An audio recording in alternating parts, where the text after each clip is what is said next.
Om Vakratunda Mahakaya Suryakoti Samaprabha Nirvignam Kuru Me Deva Sarvakaryeshu Sarvada Om Shri Mahaganapataye Namaha Om Shri Gurubhyo Namaha Harihi Om Sadashiva Samarambham Shankaracharya Madhyamam Asmadacharya Paryantam Vande Guru Paramparam Asmadgurubhyo Namaha श्रुतिस्मृतिपुराणानाम् आलयं करुणालयं नमामि भगवत्पादं शङ्करं लोकशङ्करं शङ्करं शङ्कराचार्यं केशवं बादरायणं सूत्रभाष्यकृतौ वन्दे भगवन्तौ पुनः पुनः ईश्वरो गुरुरात्मेति मूर्तिभेदविभागिने व्योमवद्व्याप्तदेहाय दक्षिणामूर्तये नमः। ओम श्री मेधा दक्षिणामूर्ति स्वामिने नमः। ओम सहनावतु सहनौ भुनक्तु सह वीर्यं करवावहै तेजस्विनावधीतमस्तु मा विद्विषावहै। ओम शांति शांति शांति। हरिः ओम श्री गुरुभ्यो नमः। हरिः ओम। ओम पार्थाय प्रतिबोधितां भगवता नारायणेन स्वयं व्यासेन ग्रथितां पुराणमुनिना मध्ये महाभारतम् अद्वैतामृतवर्षिणीं भगवतीम् अष्टादशाध्यायिनीम् अम्ब त्वामनुसन्धदामि भगवद्गीतेवद्वेषिणीम् यं ब्रह्मा वरुणेन्द्र रुद्रमरुतः स्तुन्वन्ति दिव्यैस्तवैः वेदैः साङ्कपदक्रमोपनिषदैः गायन्ति यं सामगाः ध्यानावस्थितदद्गतेन मनसा पश्यन्ति यं योगिनः यस्यान्तन्न विदुः सुरासुरगणाः देवाय तस्मै नमः। ओम नमस्ते once again everyone. Namaste Guruji, Pranam. Those who have not marked the attendance, please record your name.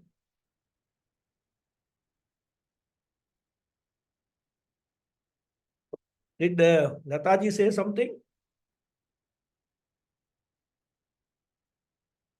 She just said namaste. I just said namaste and pranam, Guruji. Okay, Hari Om, Hari Om. Thank you. Hari. Okay.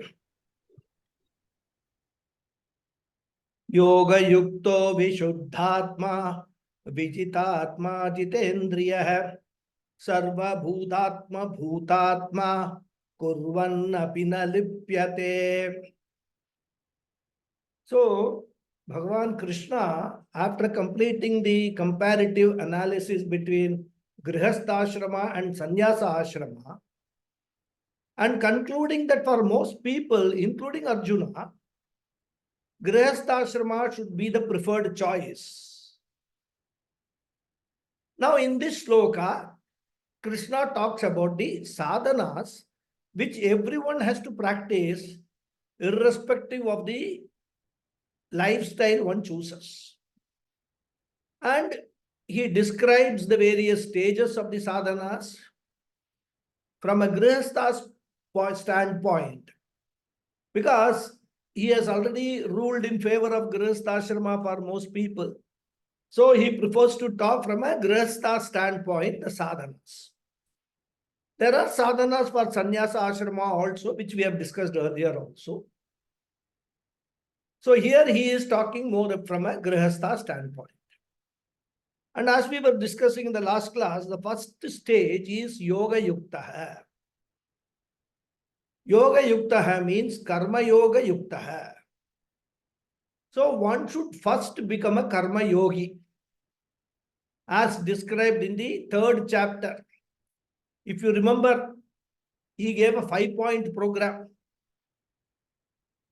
And we also discussed the 5 factors or conditions which make a Karma Yogi. I hope you all remember that. Otherwise, let us refresh our memories and briefly recall that 5-point program which Krishna gave in the context of the sloka in the 3rd chapter. Which sloka? Mayi sarvani karmani sanyasas sanyay sanyasyadhyatma chetasam nirashir nirmamo bhutva yudhyasva vigatajwarah. This was the sloka in the 3rd chapter. He gave the 5-point program. So have spiritual goal as the primary priority of your life. That is the first indication of karma yoga. Let all other goals, including materialistic goals, be subservient to this primary goal. And the second aspect is the Ishwararpana Buddhya Sarva Karma Anushtanam. Dedicate all your actions as an offering to the Lord so that you do not hate your duties. There is nothing called a pleasant duty or an unpleasant duty. A duty is a duty. Make every duty pleasant by dedicating it to the Lord.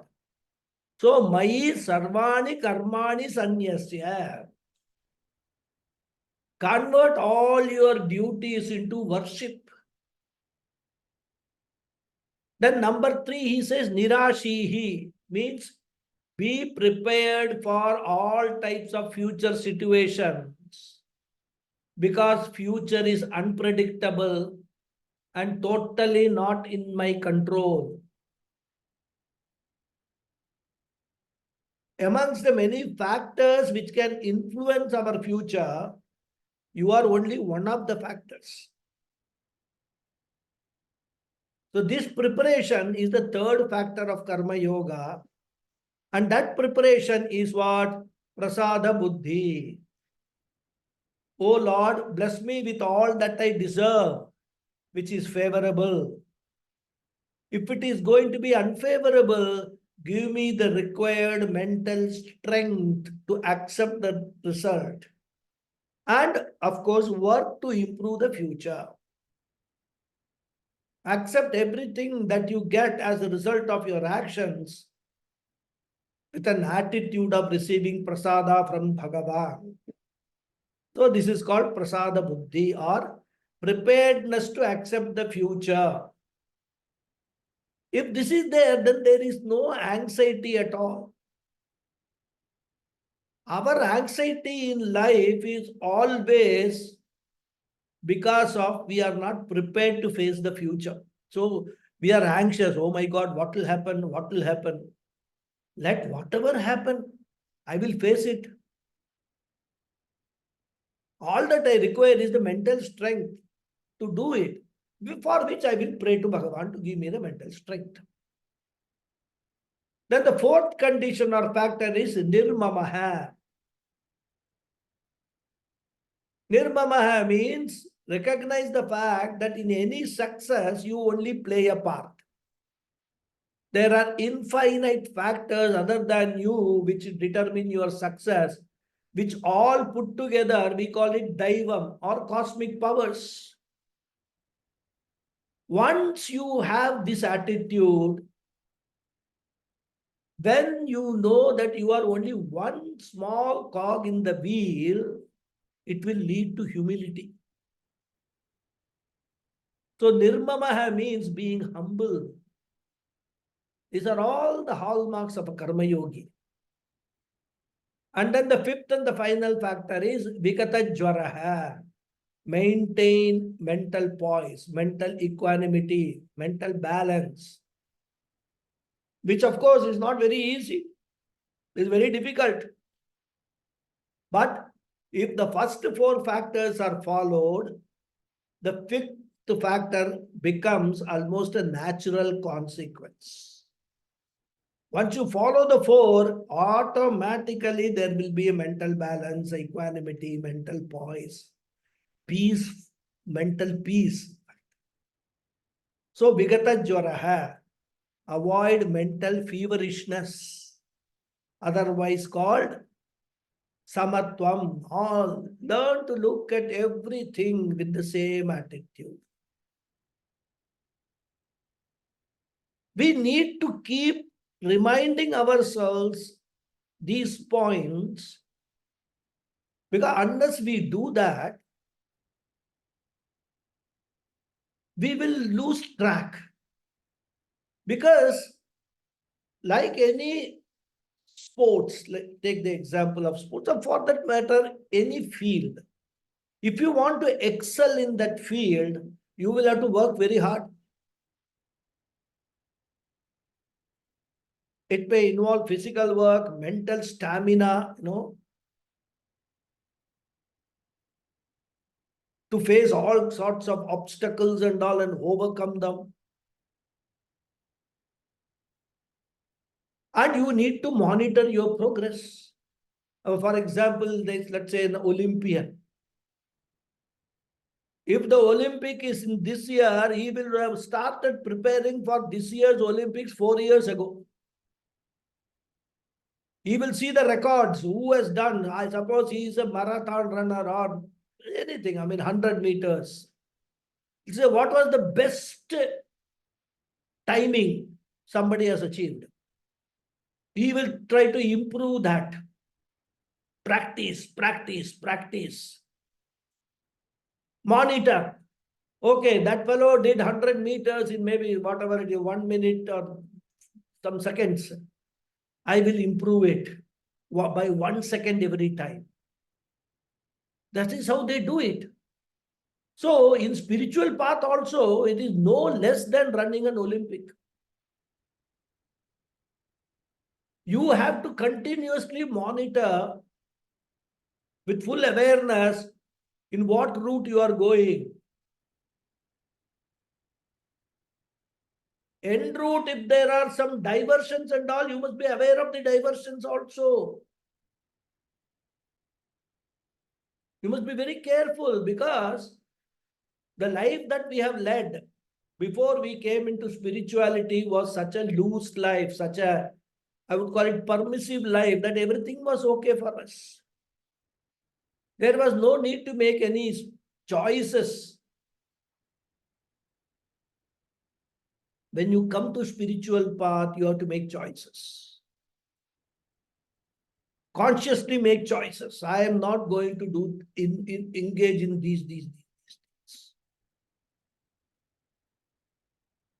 On the contrary, I am going to engage in these things. And then, because that is what the Shastra is advising me, that is what the manual, the spiritual path manual is telling me, I will follow that and I will monitor my progress. And for that, whatever is there, the content of the manual, we must continuously remind ourselves. And that is why even at the cost of repetition, Acharyas give the same message once, twice, thrice, whenever opportunity or context is there, the same message is repeated. One should not think, oh, all this he has already told, why doesn't he go forward? If you all remember, if a person remembers everything that has been told, Acharya will go forward. If it is an individual student, it may be possible for us to do that. But when we have a group of people, we should travel with the person who's the weakest in the group. Everybody should support the weak person. Everybody should travel along with the weak person. And that is why repetition becomes very, very important. Anyhow, all these were aside remarks. Therefore, the starting point is that a karma yogi is one who balances materialistic pursuits and spiritual pursuits. This he will be able to achieve because of his understanding that every individual is a mixture of Atma and Anatma, and both are equally important. And that means our life should have a balance between spiritual pursuit and material pursuit. Therefore, life should not only be Arthakama Pradhana, but also a human being should pursue two more important purusharthas, dharma and moksha. And this balancing between material goals and spiritual goals is called what? Yoga Yuktatvam. So, what I am is more important than what I have, because my peace, my security, my happiness all depend upon what I am and not what I have. A karma yogi focuses on this principle. And this sadhana changes the personality, transforms one's personality, and prepares it for the next stage. And this transformation will eventually lead to liberation or moksha. So, yoga yukta hai, karma yogi, become a karma yogi. And this karma yogi will gradually become what? Vishuddhatma. He will get a purer mind, where vairagyam becomes more and more and more. He depends less and less on external factors, because he has understood that dependence is samsara and independence is moksha.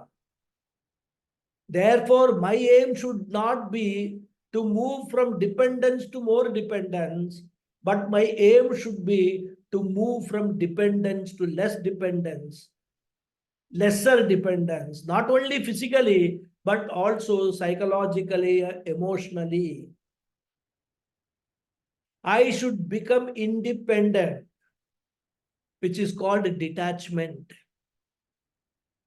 And this detachment or vairagyam is called Vishuddha Atmatvam.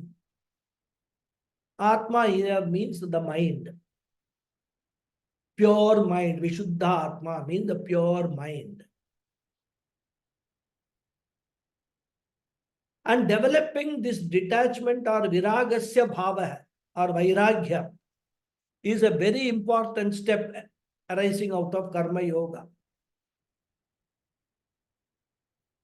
So the seeker becomes Vishuddhatma, Raga Rahita Atma, detached. And if you have to know what is this detachment, it is not running away, not avoiding people, not avoiding situations. Being very much present in the midst of the entire world, entire family, entire set of relationship, you remain detached. You learn to remain detached. And that is what the purity of mind gives. What is purity of mind? Purity of mind is freedom from all the unhealthy ways of thinking. Kama, Krodha, Lobha, Moha, Mada, Matsarya, etc. That negative tendencies, which are unhealthy tendencies, they only cause all sorts of problems for our mind and body. These, in the 16th chapter, Krishna will call them Asuri Sampat. He talks about two types of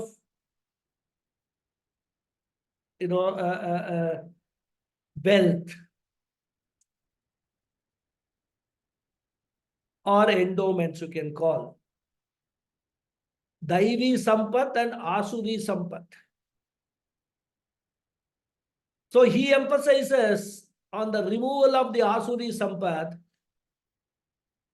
and development of the Daivi Sampat, which will replace the Asuri Sampat. We will see all these details in the 16th chapter. So development of positive virtues and freedom from negative tendencies is Vishuddhatma. Sanskrita Atma Bhavati. This is the second stage. Now, what is the next stage? He says, Vijitatma Jitendriya. Vijitatma, Jitendriya should go together. Here, interestingly, you must note, Atma means body. Earlier, Atma means mind. So the word Atma in the language in the scriptures is used in different contexts, and we have to derive the meaning in this particular context. What does the word Atma mean? So here are two words also, Vishuddhatma and Vichitatma. In the word Vishuddhatma, Atma means mind. In the word Vichitatma, Atma means the body. We must note all these things. And Jitendriya means the one who has mastered the sense organs. Indriya, sense organs. So Vijitatma means the one who has mastered the body. And Jitendriya means the one who has mastered the sense organs. In short, the one who is the master of his own organs, or when we say organs, means we are referring to the sense organs. And also who is a master of his own personality. And this Vijitatma and Jitendriya, both are very important.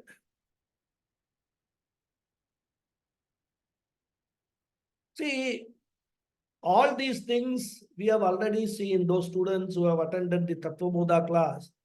All these with different terminologies we saw, it all included in Sadhana Chatushtaya Sampatti. Viveka, Vairagya, all that we saw, all these are, Dhamma, Shama, they're all same only.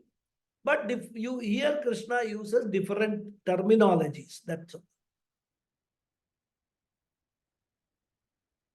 So both this, Vijitatma and Jitendriya, they are very important. Both are very important. It is like, making proper use of a river. We have to pay attention to two aspects. One, we should be able to collect the flowing water for use by the people by constructing a dam. Otherwise, what will happen? As such, water scarcity is growing. River water is pure drinking water. So this scarce drinking water will go waste by flowing into the ocean and becoming salty water, saline water. So storage is important. At the same time, if the stored water is not properly channeled, through canals or whatever it is, waterways and all, what will happen? The water levels in the dam will increase, in the reservoir will increase, and reservoir will burst. Dam will be breached, it will flood the entire area. Therefore, we have to pay attention to two aspects, storing and then directing or channelizing the flow. Similarly, we have got a lot of physical energy, we have got sensory energy, we have got mental energy, we have got intellectual energy, but we have got so much energy, but today it's all wasted away. But what this person does, he stores and channelizes all these energies. This is called gaining mastery over one's own sensory organs. So, Vijitatma bhavati, Jitendriya bhavati. And once a person has purified and gained mastery over his body and sense organs, he has become a qualified person for self-knowledge. Such a person is called Jnana Yogya Purushaha.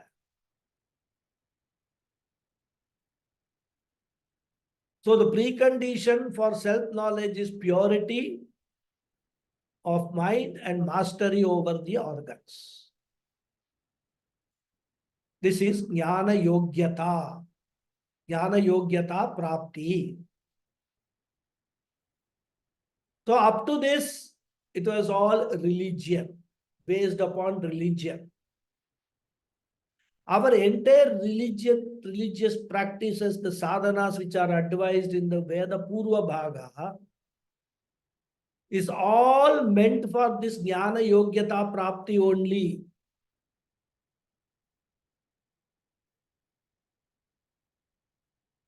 And once I have got the jnana yogyata, the next stage is what? Jnanam. I have become qualified for gaining this jnanam. So naturally, next stage is philosophy, and Vedanta takes over. From Veda, you graduate to Vedanta. From Karma Kanda, I have to go to Jnana Kanda. And that stage, Bhagavan Krishna indicates in this sloka with a single word.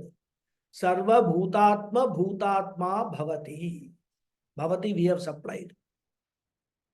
So the Karma Yogi gets converted into a Jnana Yogi. The active person gets converted into a contemplative person. The extrovert person gets turned towards himself. So he is called Sarva Bhutatma Bhutatma. And Krishna, in this single word, presents the knowledge he will get through Jnana Yoga. It's a very significant word, Sarva Bhutatma Bhutatma. And this Jnana Yoga involves 3 stages.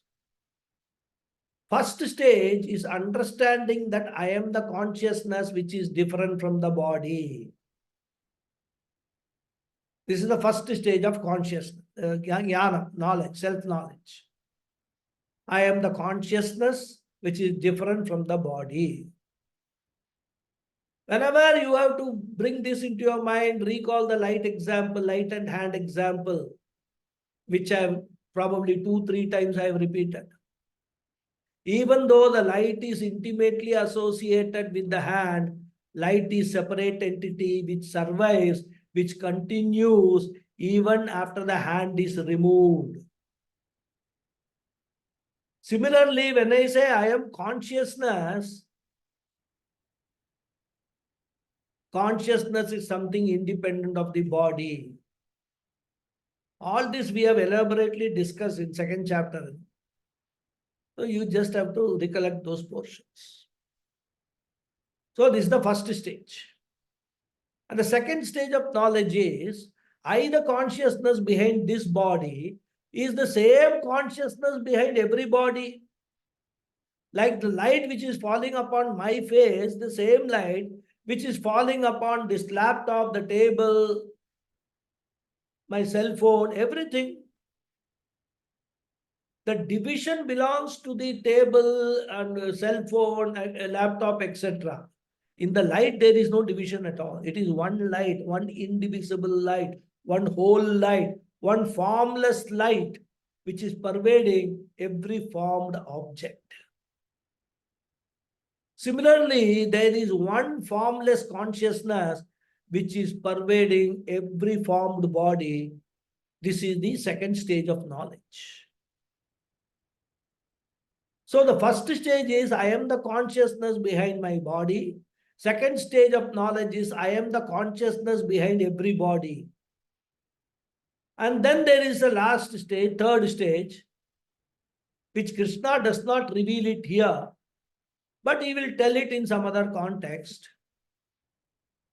So the third stage, I will also keep it in suspense. We will discuss that later. So Krishna says, Sarva Bhutatma Bhutatma. A Jnana Yogi is one who knows that I am the Atma behind my body and all bodies. Sarva Bhuta Atma. I am not only Eka Bhuta Atma. Bhutam means Shariram here. Bhutam means I am not only behind this Shariram, but I, the consciousness, am behind Sarva Bhutam, all the bodies, all Shariras.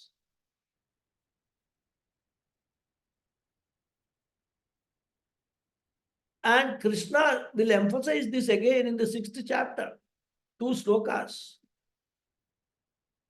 He will say, Sarva bhutastamatmanam, sarva bhutani chatmani, ikshate yoga yuktatma, sarvatra samadarshanaha, yomam pashyati sarvatra, sarvam cha mayi pashyati, tasyaham na pranashyami, sacha me na pranashyati. Very beautiful, the whole line of thought, the whole Bhagavad Gita very beautifully takes, one idea is taken up and developed very beautifully, chapter after chapter. Of course, all these details we will see more and more. In 6th chapter also, we'll see these slokas. So here, all that we have to note is only that a Jnana Yogi is one who knows I am the consciousness behind this body and every other body. And then because of this knowledge, the benefit he attains is detachment from the body, freedom from deha abhimana. This freedom from deha abhimana is a very powerful thing.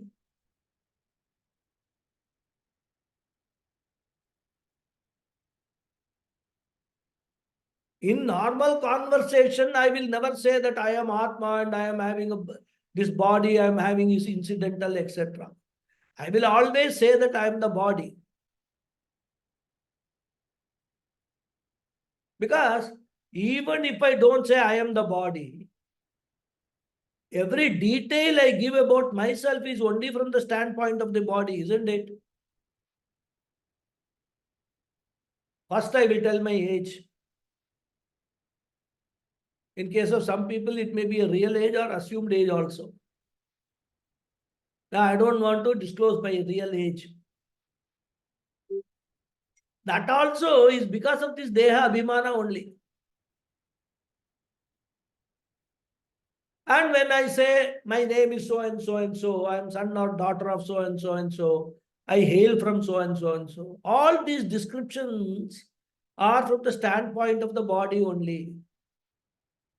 In fact, our entire life is governed by Deha Abhimana. And by this knowledge, Sarva Bhutatma Bhutatma knowledge, a radical shift takes place. And that is, I see myself as the consciousness functioning through this body, but not the body itself.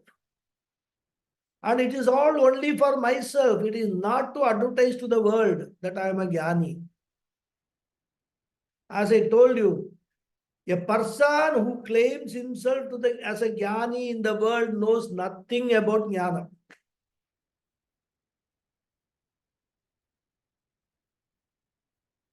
And therefore, once there is a detachment from the body, Krishna says there is detachment from the actions of the body also.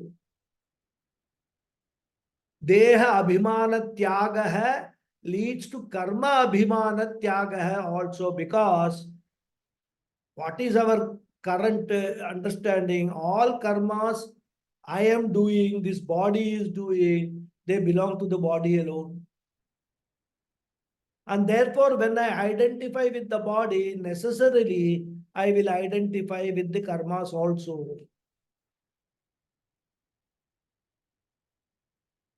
Dharmi abhimana will lead to dharma abhimana. In fact, Adi Shankaracharya introduces his Brahma Sutra Bhashyam only with this basic statement. He says all our problems are based on 2 abhimanams only. One is identification with the body, and another is identification with the properties of the body. And the whole Vedanta teaching is about tackling this abhimana. And therefore, Krishna here says, Sarva Bhuta Atma Bhuta Atma. Jnana Yogi Kurvan Apina Lipyate. He is not tainted by any action. He does not identify with any action, even when the body is active. Kurvan api na lipyate. It is like, traveling in a car. When the car is going, let's say at 80 kilometers per hour, we are sitting in the car, we are also traveling. But are we gasping? Oh my God. Are we running along with the car?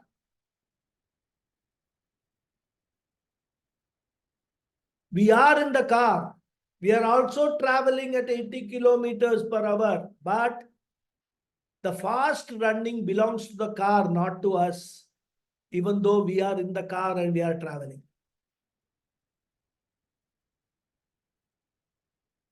Therefore, even though we are going at such a high speed, we are not gasping, we are not out of breath.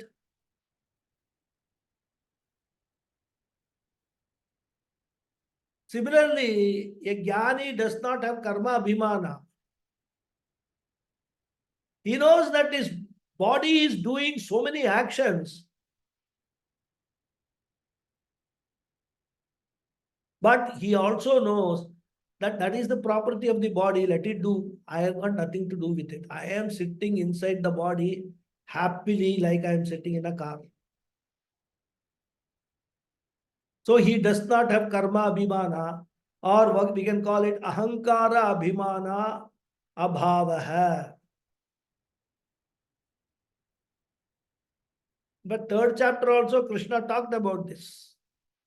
Prakrite kriyamanhani gunai karmani sarvashah ahankara vimudhatma kartaham iti manyate. Aham karta. Who ahankara vimudhatma, he says. So this also Krishna has already told. So the one who identifies with the body and becomes a karmi and consequently a bhokta also, Krishna says he is vimudaha. And then immediately in the third chapter, Krishna, he compares with a wise person.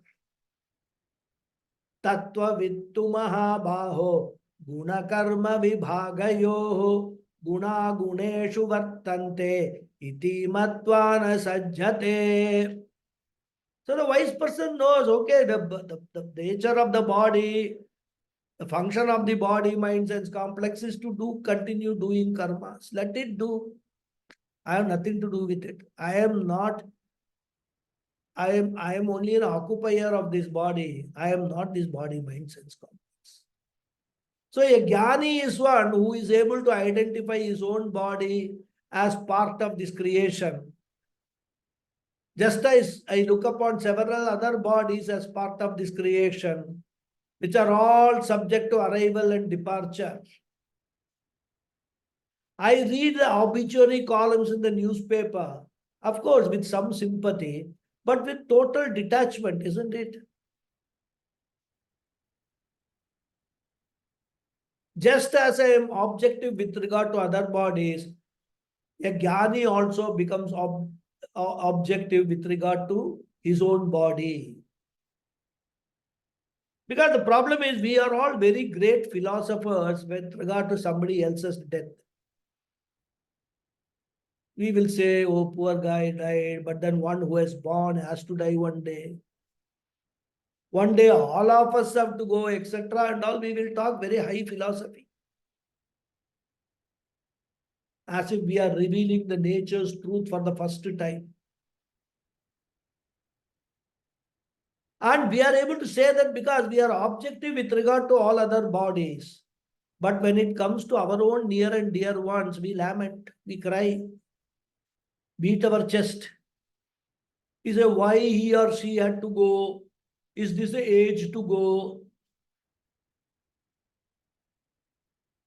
All the objectivity which you have for others vanishes into thin air when it comes to ahankara and mamakara.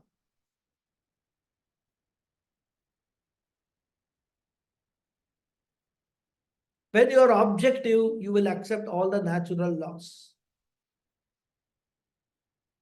Objectivity leads to the acceptance of the God's law. the cosmic law, whereas subjectivity leads to resistance, protest, anger, depression against the very same God's law. And a jnani does not have subjectivity with regard to his own body, and therefore he is able to accept the law of the Lord. This body is born, one day this body will die. And not only that, during the life also, he wholeheartedly accepts the Shad Vikara. He knows that this body has to go through Asti, Jayate, Vardate, Viparinivate, Apakshiyate, and Vinashyati. And this is called detachment.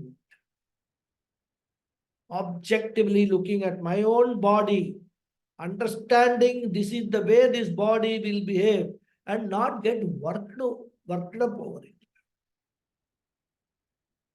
Na lipyate, is not affected.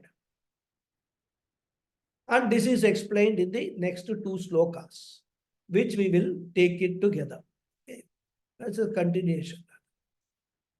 Naiva kinchit karomiti yukto manyeta tattvavit pashyan shrinvan sprishan jigran ashnan gachan swapanshwasan pralapan visrijan grinnan unmishan nimishannapi indriyani indriyartheshu vartante iti dharayan.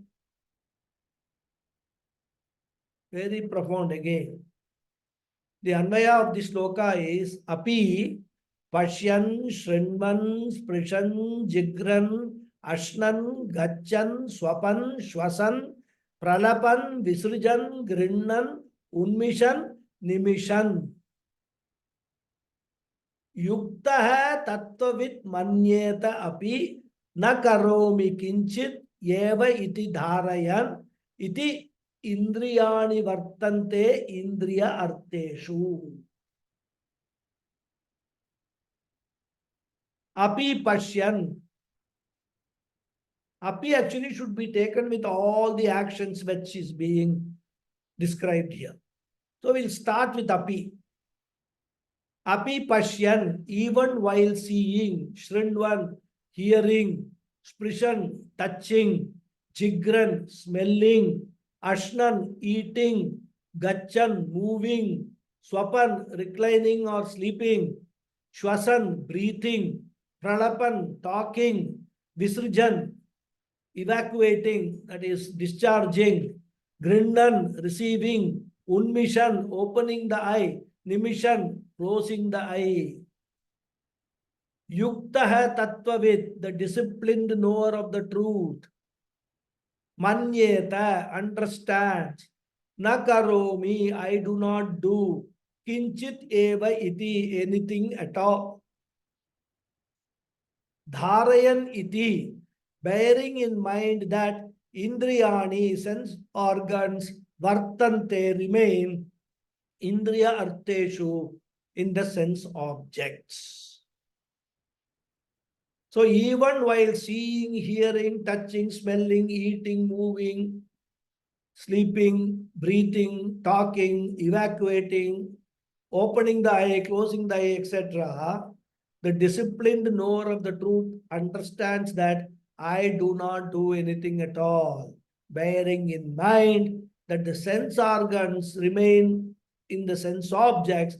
That is all that is happening is an interaction between the sense objects and the sense organs and sense objects. They are engaging between themselves. I, as a consciousness, has got nothing to do with it. See, once you develop and assimilate this attitude in your mind, nothing that happens to your body, mind's complex will bother you.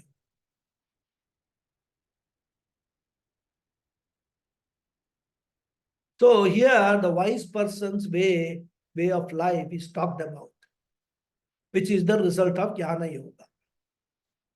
So this person has gone through Karma Yoga, he has gone through Jnana Yoga, And also now he is a jnani. He can either be a grihastha jnani or a sannyasa jnani. In the 4th chapter, Krishna talked about both the jnanis. So this sloka is relevant for both grihastha jnani and sannyasa jnani, both quite withdrawn. In fact, both types of jnanis. Jnanis also 2 types. One is a jnani who withdraws from the society. Another is a jnani who is very active. So withdrawn jnani and active jnani, both. Because in our tradition, there are some jnanis who are totally withdrawn. Such jnanis never moved away from their ashrama in which they were, or in the locality in which they were. They stay put there. People like Ramana Maharshi or Tapovana Maharaj, they were not that active. They stayed put where they were. And we also have had great jnanis who were more active than ordinary grihastha, sannyasi jnanis. Why Shankaracharya himself is supposed to have moved around India several times. You go to Badrinath, you will find the Shankaracharya temple. You go to Kedarnath, you will find a temple. He has traveled from Kashmir to Kanyakumari and covered the entire length and breadth of our country. And the question is, in the 7th or the 8th century, how was he able to move around? Today, if we want to go from one place to another, we think of various modes of transport like air, train, bus, car, etc. Which would be faster, which would be more convenient, etc. During his time, there were no flights, trains, buses, cars, etc. But he has traveled, he had established mathas. He has gone to different places and sung the praise of those Bhagawad, those deities. Not only that, he has debated with so many people, so many scholars. He has written so many Vedantic works, composed so many devotional works. He did Shanmata Stapana. In fact, his activities were much more than any grihastha. But what is common to both the inactive jnani and the active jnani? Detachment is the common. And therefore, Krishna says, a jnani always has this knowledge. Aham naiva kinchit karomi. The real I, the higher I, the Atma Swarupam does not do anything at all. It is akarta, non-doer, and therefore it is abhokta. It is not that it does not want to do any action, but it is incapable of doing any action. It is exactly like the example, when the hand moves, the light does not move at all. Light may appear to move, but it does not move. It is the light is pervading the whole place, and the hand is moving in that place. Why it cannot do any action? Because doing any action requires some space. If I have to lift my hand, there should be space above for me to lift, isn't it? Suppose there is a table or something. Can I lift my hand above the tabletop? I cannot because there is no space. So there is a logical reason why the Atma Swarupam, the consciousness cannot do any action. Because Brahman or Atma is all pervasive, covers the entire space. So there is no space available for doing any action. This is a logical reason also. Shastric reason, Shastra says it doesn't do. Why it cannot do? Because everything, all the space is occupied by itself. By consciousness pervades everything. How can it engage in any action? There is no space for any action. And this Jnani, even when he understands that I am Akarta and Abhokta, he allows the body and senses to function in the world according to his designation or status, whether he's Grihastha or Brahmacharya, whatever his status is. Because once he has become detached, when he does not have any personal goal to accomplish, what will determine his action? Only one thing will determine his action, the need of the society.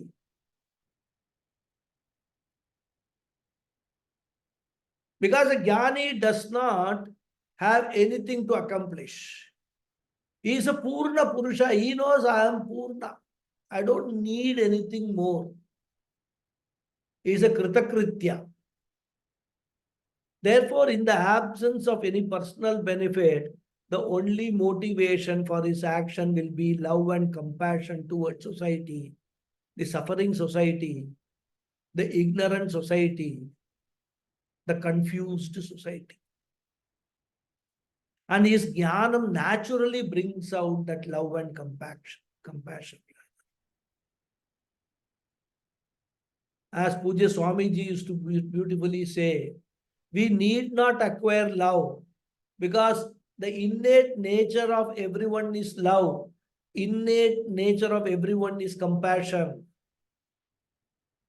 But now that love and compassion are suppressed because of selfishness, which is due to this abhimana. It is like a bright sun covered by thick dark clouds.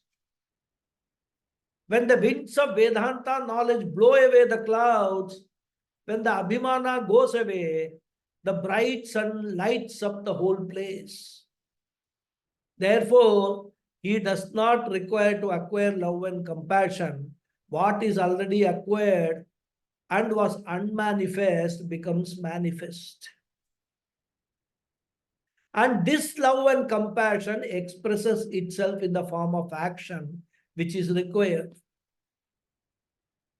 If he is surrounded by poor people who require the help, his help, food, clothing, etc., he will provide that.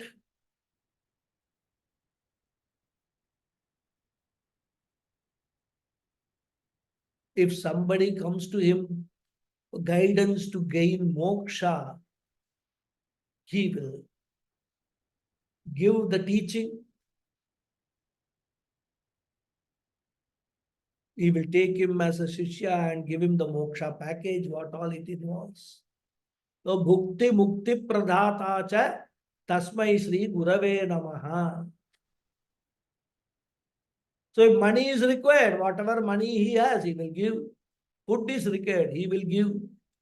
Whatever is required, depending upon his capacity, depending upon what he is capable of doing, he will give. If everything is there, but ignorance is there, he will give knowledge. And therefore, a jnani allows his body, mind, sense complex to function according to the needs of the society. And all those actions will be dharmic actions only. Because actions become adharmic because of deha abhimana. Once deha abhimana is gone, any action will be dharmic only. Because when selfishness is not there, there is his identification will shift from the body mind complex to the whole world. There will be the samatva bhava. And when I am identified with the totality, Ishvara or God, whatever I do will be God's action, Ishvara's action. And like Ishvara can never do adharma, Jnani also is incapable of adharma.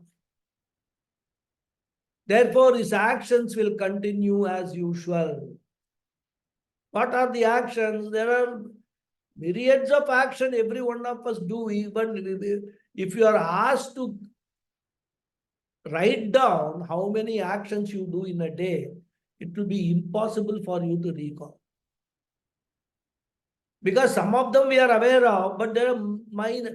For example, here in the sloka, Krishna gives some examples he quotes. Blinking of the eye is an action.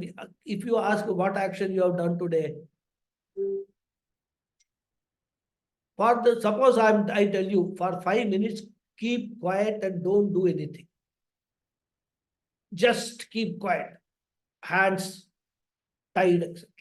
You do that. You ask, what did you do? You'll say, no, I kept quiet. I didn't do any action.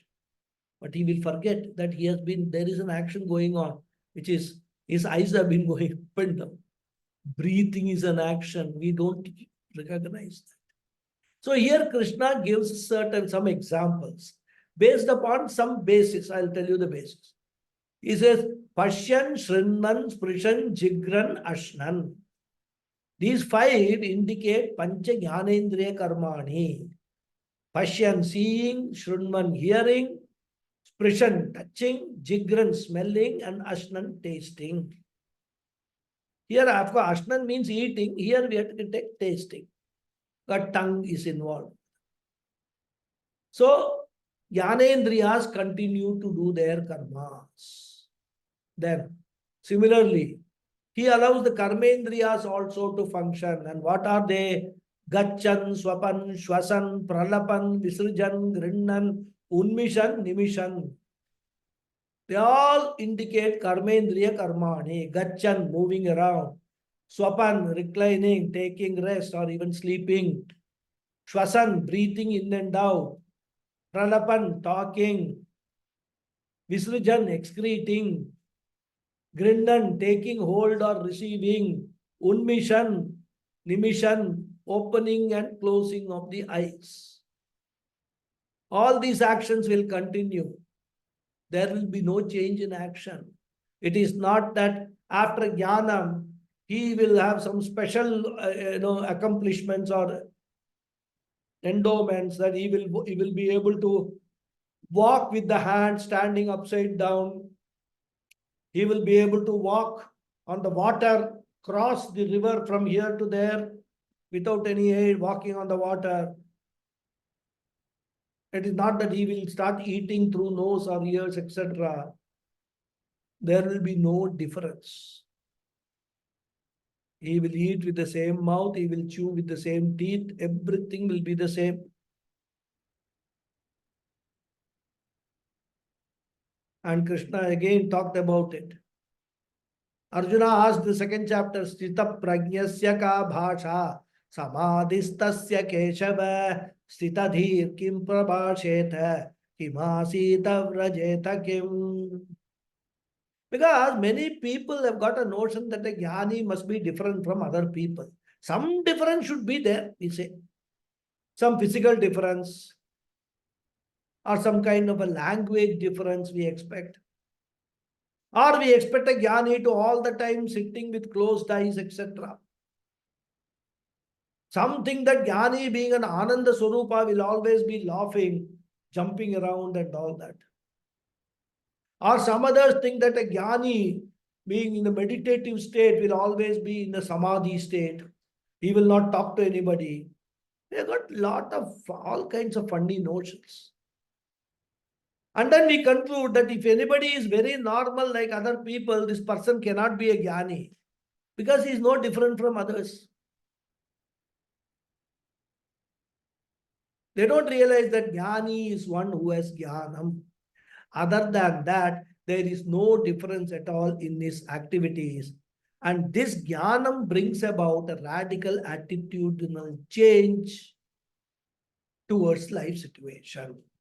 And because of this attitudinal change, there is a change in responses also. When one small problem comes, an ajnani cries profusely for weeks together, whereas this person, the jnani, what will be his response? Remember the story of a rich businessman who lost everything he had, including his family, in a shipwreck in the high seas. When he learned the tragic news, he asked, "What? And the next moment he remembered the teaching and said, so what?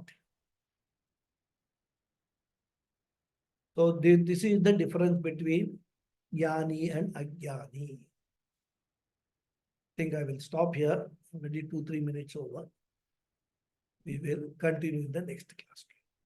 Om Purnamada Purnamidam Purnat Purnamudachyate Purnasya Purnamadhaya Purnamevavasishyate Om Shanti Shanti Shanti Harihi Om Sri Gurubhyo Namaha Harihi Om. Thank you all very much. Have you all marked your attendance? Thank you, Guruji. Yes, I have. Thank you, Guruji. I'm not seeing in the chat box attendance of people. So I hope you have all done. I don't know what is wrong. Not recorded here. Yes, mark the attendance. Okay, I will check because the recorded chat will. I'll check it out. Okay, Hari Om. Thank you all. Thank you very much, Guruji. Namaskaram. Namaskaram. Namaste. Thank you. Thank you, Guruji.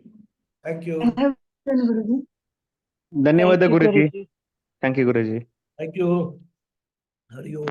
I have a question, Guruji. Yeah, yeah. Yeah, namaskara. Guruji. Yeah. Namaste. Somebody else is stop. Okay. Shall I tell? Yeah. Okay. Since many days there is one question in my mind. I thought I will ask or not, but I will ask now. A Jnani person, in the material world, that is in the Vyavahara Dhyana, he should do tit for tat or go beyond. I didn't get what person?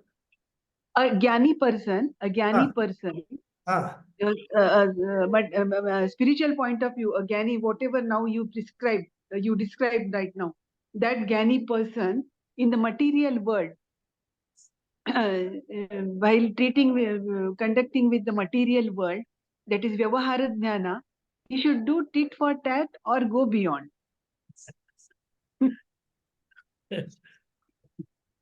see, when I say the Jnani is full with love and compassion, Hmm. what is tit for tat? It's revenge, isn't it? Hmm. Does revenge have got a role to play in love and compassion? Hmm. Now, suppose you have a child, you love your child very much, right? Hmm. And the child throws something at you and you get hurt. Yeah, we You ignore. will immediately pick up that item and throw it back at the child. Huh? We ignore. Yeah. So for the child, in respect of your relationship between you and your child, you are a Jnani. Hmm. So a Jnani will treat the entire world like that only. Hmm. So there's no question of any tit for tat or revenge or anything, you know.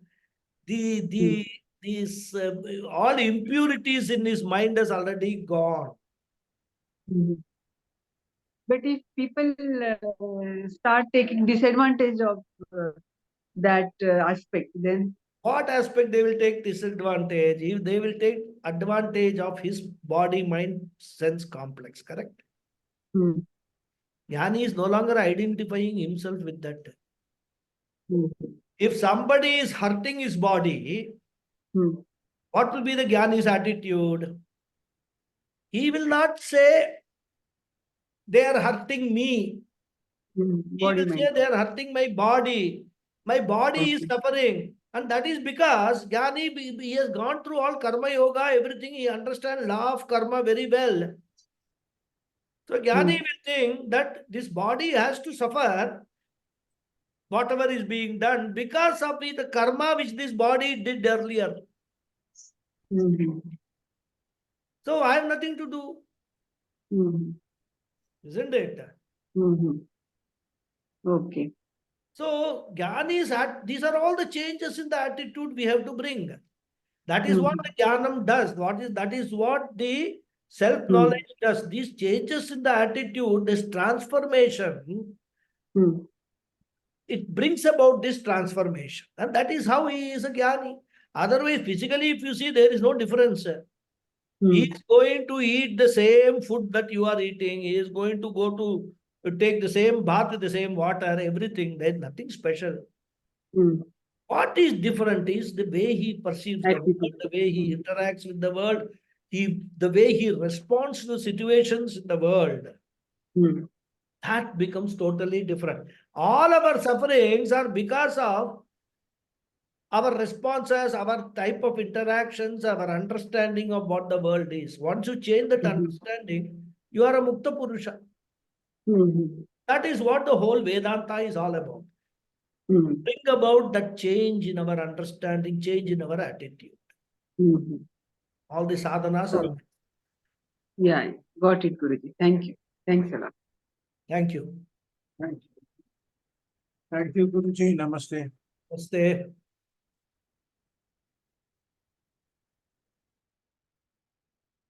Any more questions? Guruji, namaste. Lata here, Guruji. Namaste. Ah, I think some of the signed, the marker attendance before the recording started, I think, Guruji, because today, can't hear you. just a second. Not clear.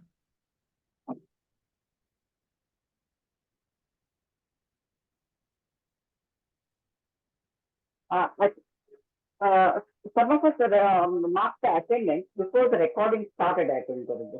Oh, is it? But that doesn't. Okay. Because I had signed before and it was not be seen now, so I signed in again. Okay. So if there's still somebody who has actually marked the attendance before the recording started, so please mark your attendance again. Anyhow, I will know. No, generally, if I've got any doubt, I'll get back to you that no, it's not a problem. So, And this is just a hypothetical statement or express my thoughts about Adi Shankaracharya having traveled length and breadth of the country. And also these Siddha Purushas, they also have other abilities of what they call transporting some themselves to another siddhis, state. he had siddhis. Yeah. Yeah. Guruji, I'll sign off, Guruji. I'm sorry, there's a lot of noise here where I am. I'll sign off. Okay. Sorry, Guruji. Someplace your background noise is there, not very clear. No, it's my grandson playing and screaming. Okay. Sorry, Right. Guruji, sorry. Okay, you can reserve the question for the next class. No problem. Namaste, Yes. Guruji. This is Satya here. Yeah. Tell me. Guruji, it might be unrelated to today's class, but just one question, Guruji. So, in today's world, as young engineers, we are constantly put under the pressure of as a software engineer myself. All the companies they're firing so many people on day in day out, irrespective of how well we perform. And as karma yogis, we tend to we put our best efforts to do our work, but then. Based on various circumstances, thousands of people are getting laid off every day. So in this circumstance, how do we keep ourselves positive, because we are trying to do our best and navigate through our life? So what will be your advice to us young engineers, Guruji? See, first point is that whatever happens in our life, if we have got a firm belief that this is happening because of my past karmas, maybe not in this janma, previous janma, Right, Guruji. that will itself, okay, I mean, I have done something wrong, or for me to actually undergo this kind of a, situation. So that's one way, it will to some extent, I wouldn't say that's the philosophically and all. Practical problem you are raising is a very good problem, because a lot of people known to me in the US and North America, they are having this problem and they are being laid off left, right, and center. Right. Right, Guruji. Even my own son-in-law, for your information, he was working in Pfizer. Then he left Oh, Pfizer for a better job in another company called Vertex. And suddenly, after working for about 6 months there, they removed his post was abolished and he was left without job. And he was very depressed, obviously. But then luckily now, last week, he has got a job with Merck now, because he's in Oh, that the pharmaceutical, big pharmaceutical research and all that kind of stuff. So the point I'm trying to say is that, first of all, we must understand whatever happens, let it happen with respect to a job, or even some boy is writing some examination, but he fails. From great, him, Guruji. he has done very well, but something happened, his paper went missing, right? Great, Guruji. So Right, many things could happen, isn't it? So great, it Guruji. happens. So then what he will do? Should he commit suicide? No. Right, So first thing aspect is that this is happening for a reason. And the reason is to do with me, my life, present or right. past. Number one. Second thing is that even despite all these things, I will continue to do what I am supposed to do. If I lose one job, I will continue to look for another job. Yeah. One must have this kind of an open thinking that crisis many people will face. Almost everybody faces crisis in their life, different kinds of crisis, right? Great, But what Guruji. I should do for that is what one should set to thinking that. Great, Guruji. And the third thing is having total faith in Ishvara. Yes, As Guruji. I often say in my class, Ishvara yat karoti, shobhanameva karoti. One must have total faith in that.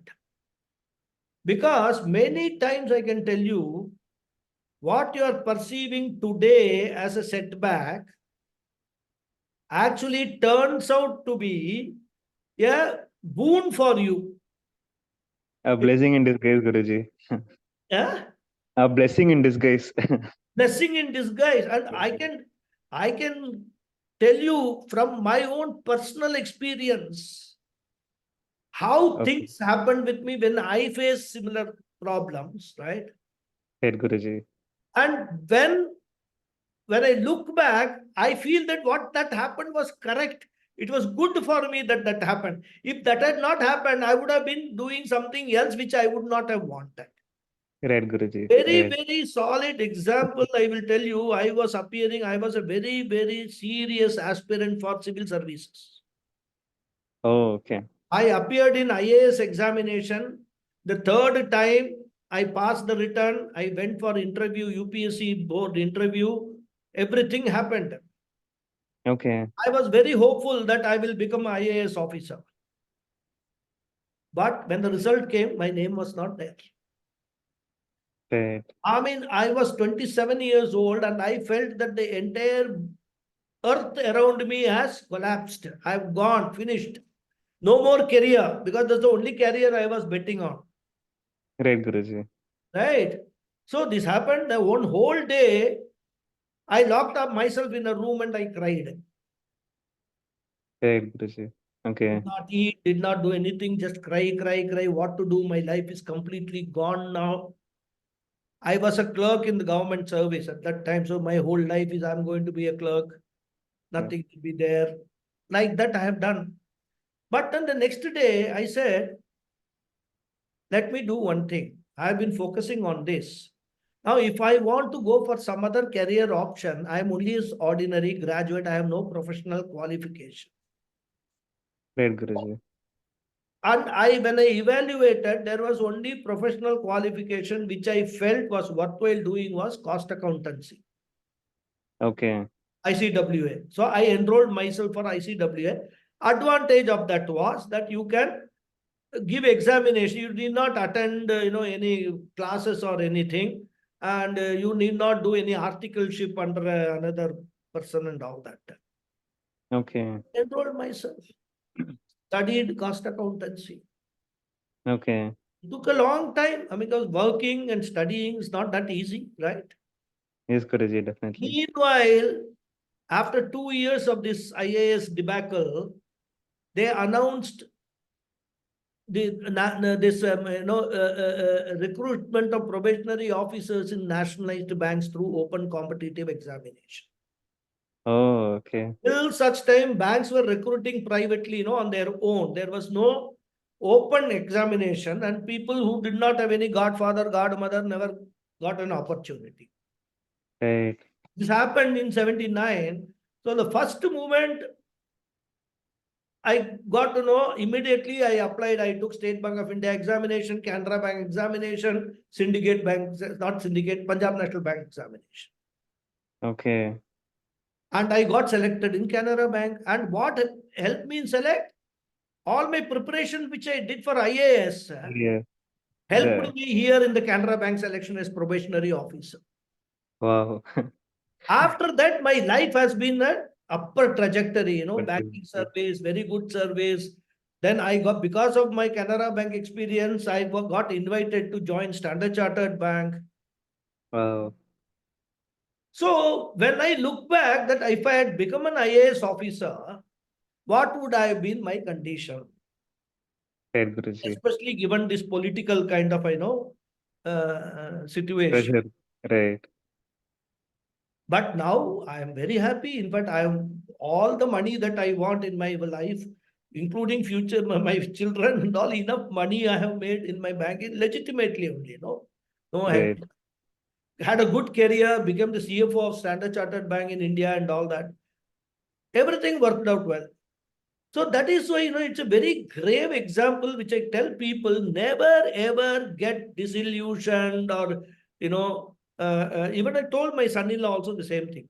What you are undergoing is because of some karma. You lost a job. But don't think that that's the end of the world. Right, Guruji. Keep applying for new jobs and things like that and all that, right? If you Right, are in Guruji. any financial crisis, remember there are people around you who will bail you out, who will help you rather. As such, there was no problem. I mean, there's no financial issue involved. The only problem, I lost a job. Good Right, paying, Guruji. Right. $200,000 paying job, I lost. I said, doesn't matter. You will get another one. Wait for some time, have patience, but keep applying. Go, looking at the advertisements and whatever it is. Now, today, LinkedIn, everything is there. Right, So Guruji. Right. that is what I would say. People should, this is the attitudinal change one has to bring. Not Right, sit and Guruji. cry, oh my God, everything is lost. I lost my job. Right, Guruji. These are all learnings once you become wiser. wiser. But this Yeah. thing you remember, these are golden words. Ishvara yat karoti, shobhanameva karoti. After you can analyze hundreds of tragedies, what would have come out of it is something good only rather. At an Definitely, Guruji. individual level. Definitely. Yeah. Yeah. Thanks a lot for this answer, Guruji. It's actually you gave such a good hope for all our youngsters. So that is the reality. I mean, once you go through this, you realize that. I mean, it is the Right, truth. Guruji. And I can say convincingly because I have myself undergone. Right, Guruji. It is not some theoretical thing. Personally, I am giving you a very grave, and in fact, it was IAS was my, only goal at that time. Right, I was Guruji. working, I have studied day and night till 3 o'clock, 4 o'clock in the morning. I used to study. Wow. Oh my Then I God. used to go to office, right? Right. Then evening come back home and again start studying. So Studying. it was a very tough period. And when you have done so much of work and finally you don't make the grade, the amount of Yeah, distraught it becomes. defeat. Yeah, Right. Yeah. that is what it is. If you see a smile in my face, it is because of that. Yeah. Thank you so much, Guruji. Hari Om. Hari. Hari. Om. Yes, Hariji had raised a hand. Hariji, can you hear me? I can. Okay. Guruji, I wanted to ask you one question. Hmm. You were telling that while we are in the world, we are act in a detached way. That you can't run away, you have to act in the world. But at the same time, can you give us some practical tips? How, I'm sorry, how should we implement that in one's life? Small example, or how today 5%, tomorrow 10%, 15%, 20%. How do we practically start implementing in life? You With can an example.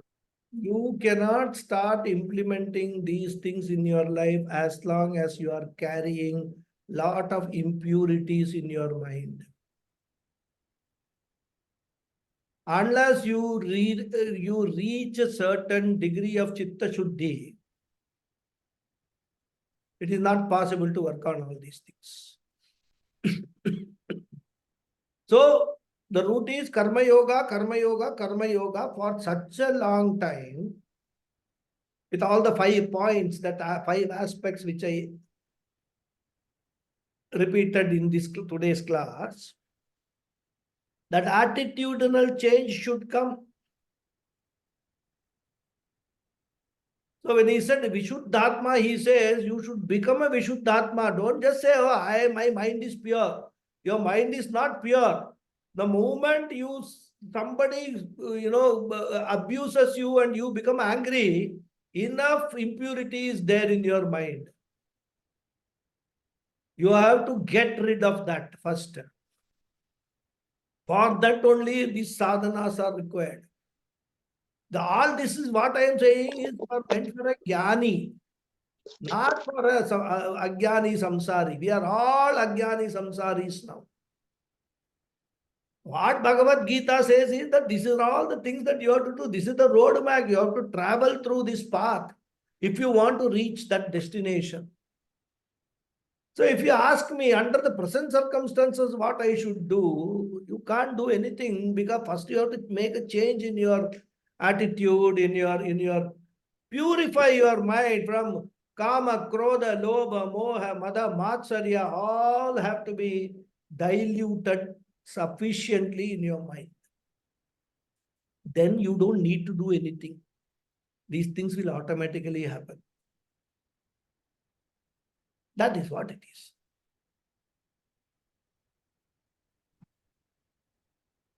Continue doing karma yoga. I advise everybody. Don't worry. Jnana yoga, you learn. You know what is the content of jnana yoga. But to reach that stage, karma yoga has to be done. Karma yoga, how long you have to do, there is no answer for it. It all depends upon what you have been doing in your previous life also. So you may not be able to complete the karma yoga in this life, but can continue in the next life. Who knows? Because it will all depend upon how much impurities are there, which have to be removed. Now you are given 2 pieces of glass. One is completely, totally, what I would say, with lot of dirt and muck and things like that and all. It's like a stone, in fact. Another is relatively, you can just see the face. Now, if you start cleaning both the glasses, this first glass, the one which is, you can see the face little bit, will get cleaned in 2-3 rounds. The other one may take 100 rounds to clean up completely. But it can be cleaned. That's the point. If you use the right soap solution and things like that and all. So all those sadhanas are that karma only. You have to first clean, purify your mind completely.